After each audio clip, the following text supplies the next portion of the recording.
y sabemos que Dios se ha manifestado a través de tres personas, y una de ellas es Jesús, y Jesús, Él es Dios. Y quiero también contarles un versículo que está en Isaías, que lo tocamos hace unas semanas. Isaías 9 dice que el Mesías tenía que ser llamado Dios, y nosotros creemos que Jesús es Dios. Algo muy importante de resaltar, una pregunta que nos hicieron hace unas semanas, que cómo podía ser Jesús Dios y hombre a la vez. Y eso se llama la unión hipostática. Es un término acerca de la teología de la doctrina que se llama unión hipostática, que consiste en que Jesús tenía las dos naturalezas, la divina y la humana. Era 100% hombre, 100% Dios. Y algo también, un término que está muy entrelazado a la unión hipostática, es la kenosis. La kenosis significa despojar, es decir, que Dios se despojó. ¿Pero de qué se despojó el Señor Jesús? Se despojó de manera voluntaria de su omnisciencia, de su omnipresencia, ¿sí? De su omnipotencia. Es decir, que cuando estaba aquí en la tierra el Señor Jesús, Él podía utilizar su omnisciencia. Recordemos que en una ocasión a Jesús le preguntaron, ¿tú sabes el día y la hora? Entonces le quisieron preguntar eso y Él dijo que ni el Hijo del Hombre lo sabe. Pero ¿por qué dijo así? Porque en ese momento Él no utilizó su omnisciencia, sino que utilizó la mente que tenía, que era una mente en ese momento limitada como un ser humano, ya que Él tenía que ser hombre para que su sacrificio impacte a la humanidad, y tenía que ser Dios. ¿Para qué? Tenía que ser sin mancha, puro, santo. ¿Para qué? Para que su sacrificio fuese acepto. Así que en ese orden de ideas podemos también entrelazar ese versículo que tú dices, pastor, Cristo. Mire que dice Cristo, y ahí resalta que el Mesías, Dios sobre todas las cosas. Amén. Hay un versículo muy preponderante, ya que en ese entonces era un himno.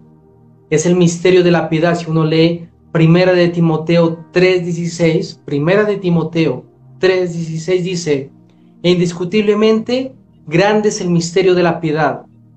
Dios, dice, se manifestó en carne, justificado en el Espíritu, dice, visto por los ángeles, creído en el mundo, recibido arriba en la gloria.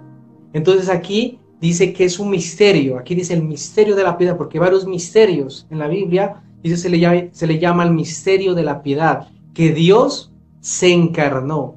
Entonces lo que tú dices, pastor, claro, Él vino a mostrar, como dice el apóstol Pablo, Jesús es la imagen visible del Dios invisible. Como dijo también en el Evangelio de Juan, cuando el Señor Jesús es preguntado, o Felipe le pregunta, muéstranos al Padre, le dice, muéstranos al Padre. Y él le dice, ¿cuánto tiempo que he estado con vosotros, Felipe, y no habéis visto al Padre? El que me ha visto a mí, ha visto al Padre. Entonces, Él es la imagen visible del Dios invisible. Como dice el apóstol Pablo también, que en Él está toda la deidad, en Jesús está la deidad. Entonces podemos ver claramente en varios versículos que Jesús es Dios. Y un versículo que recuerdo en ese momento también es Primera de Juan 5:20. Primera de Juan 5:20 dice, y estamos en el verdadero, en su Hijo. Este es el verdadero Dios y vida eterna. Primera de Juan 5:20. Es un versículo también muy, muy importante de resaltar. Por supuesto, hay un grupo religioso que afirma que Jesús es el arcángel Miguel. Ellos se basan ya que el único arcángel, digámoslo así, que lo menciona con nombre es Miguel, ya porque cuando habla de Gabriel no es claro cuando dice arcángel, sino que dice el varón Gabriel o el ángel Gabriel, pero el arcángel que lo nombra tal y cual como arcángel es Miguel, que significa quien como Dios. En ese orden de ideas, ellos dicen que como Miguel es el único arcángel mencionado, como dicen Judas, ellos dicen y reflexionan o meditan e interpretan acerca de Tesalonicenses, cuando dice el apóstol Pablo que el Señor mismo con voz de arcángel y con trompeta de Dios descenderá del cielo. Cuando dice eso, ellos afirman que Jesús es el arcángel Miguel en base a eso. Pero ¿cómo podemos nosotros refutarlo? Clara y sencillamente, ya que la Biblia es un conjunto de libros. Cada pasaje de la Biblia podemos ver las verdades, como dicen los Salmos, que toda la Escritura es la suma de toda la verdad. Entonces, cuando vemos el libro del profeta Daniel, en el capítulo 10, puedo observar que se le aparece Miguel al profeta Daniel. Y Daniel dice, y se me apareció Miguel, uno de los principales. Miren lo que dice, uno de los principales. Está diciendo que hay varios, ¿ya? Porque no podemos tomar un versículo y volverlo doctrina, sino que eso se llama teología sistemática. ¿Qué es la teología sistemática?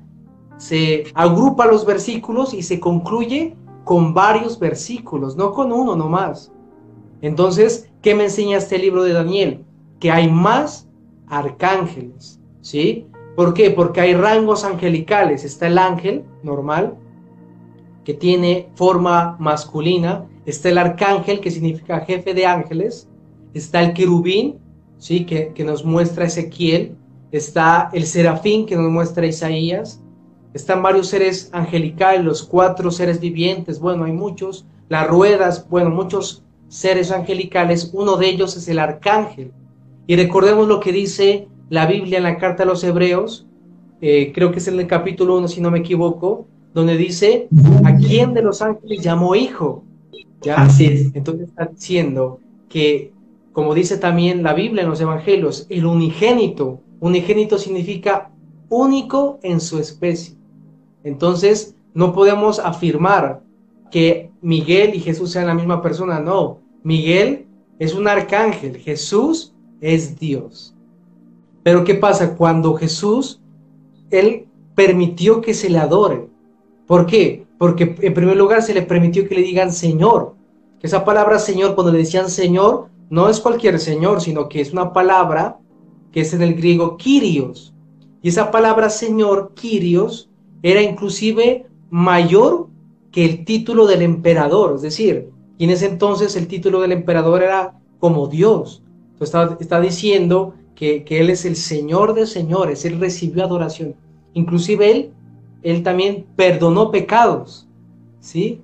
Dice que Él perdonó pecados. Entonces son cosas que el Señor Jesús hacía, que se mira que solamente Dios podía hacer.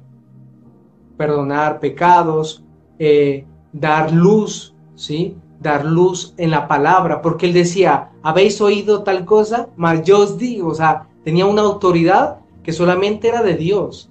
Habéis oído ojo por ojo, diente por diente, mas yo os digo, o sea, era Dios mismo explicando la Torah, era Dios mismo explicando la ley, era Dios mismo explicando la Biblia, porque Él, como dice, de mí escribió Moisés, dijo Jesús. Él también muestra que es Dios cuando afirma y dice, antes que Abraham fuese, yo soy. Sí, entonces Jesús muestra muchas cualidades de deidad, de que Él es Dios. Vamos a comparar la reina con una porción bíblica de la Biblia del Nuevo Mundo, la traducción del Nuevo Mundo que los testigos de Jehová manejan. Voy a mostrarles un poco sobre la adoración. Mateo 2:2. La Biblia del Nuevo Mundo de los testigos dice, ¿dónde está el que nació, el rey de los judíos? Porque vimos su estrella. Y dice, en el oriente, y hemos venido a rendirle homenaje. Vaya subrayando eso. Traducción del Nuevo Mundo de Testigos de Jehová dice, vimos la estrella del Señor, hemos venido a adorarle, está hablando de los sabios, hemos venido, a rendirle homenaje, y esta parte a rendirle homenaje cambia. Mire la versión Reina Valera lo que dice. La Reina Valera dice, diciendo, hablando de los reyes de Oriente, ¿dónde está el rey de los judíos que ha nacido? Porque su estrella hemos visto y hemos venido a adorarle. Hay una diferencia muy grande entre rendir homenaje y adorar. Entonces, esto es lo que ha pasado con esta religión que comenzó teniendo la deidad de Cristo, digámoslo así, en un alto nivel, sino en el máximo, vino y empezó a bajar hasta decir, incorrecto, Cristo no es Dios, Cristo no merece adoración, merece homenaje, mas no adoración. Pastor, háblenos un poco, ya que dimos una boca sobre esto, sobre este tema. Es muy importante, ya que cuando haces esa comparación puedo observar otra que está en Juan 1.1. En Juan 1.1, en la versión Reina Valera y en las versiones más importantes del cristianismo, dice, en el principio era el verbo, y el verbo era con Dios, y el verbo era Dios. En cambio, en esa traducción del Nuevo Mundo de los Testigos de Jehová dice, en el principio era el verbo, y el verbo era con Dios, y el verbo era un Dios, dice, con D minúscula. Está bajando de categoría a Jesús. Entonces es algo muy importante resaltar que ellos, en el transcurso de los tiempos, han cambiado muchas cosas. Y eso está mal, ya que su fundador me muestra la historia, he leído la historia de él, que él comenzó en una iglesia, terminó en otra. Él dijo, no, yo tengo que interpretar la Biblia, comenzó a estudiar. Es el peligro de una persona que no se basa en un estudio sistemático, y algo muy importante también para resaltar es que la fe cristiana no es una fe nueva, es una fe que tiene muchos años, muchos siglos, y después de los, como decíamos en los programas anteriores, después de los discípulos, de los apóstoles, hubieron otros que se llamaron los padres apostólicos, y ellos me muestran que Jesús es Dios, me muestran que hay Trinidad, me muestran las verdades fundamentales que hasta hoy en día estamos manejando. Así que tengamos mucho cuidado, no solamente con esos versículos que estamos dando, sino otras doctrinas. Por ejemplo, ellos afirman que son los 144,000. Y eso es muy incongruente, porque ahí resalta Apocalipsis que los 144,000 son israelitas, son de cada tribu de Israel. Entonces, yo no puedo ver que muchos de ellos no son israelitas, por no decir la mayoría. Y además de eso, desde esos años de su fundación hasta hoy en día, estoy seguro que hubieron más de esa cantidad de personas. Entonces, es muy improbable todo lo que ellos creen, todo lo que ellos dicen. Tengamos mucho cuidado. No solamente hablan de eso, sino también hablan que no hay infierno. Hablan de que el infierno es aquí, que no hay infierno. Muchas cosas, tienen unas doctrinas, la verdad, que son muy incongruentes a lo que afirma la palabra de Dios.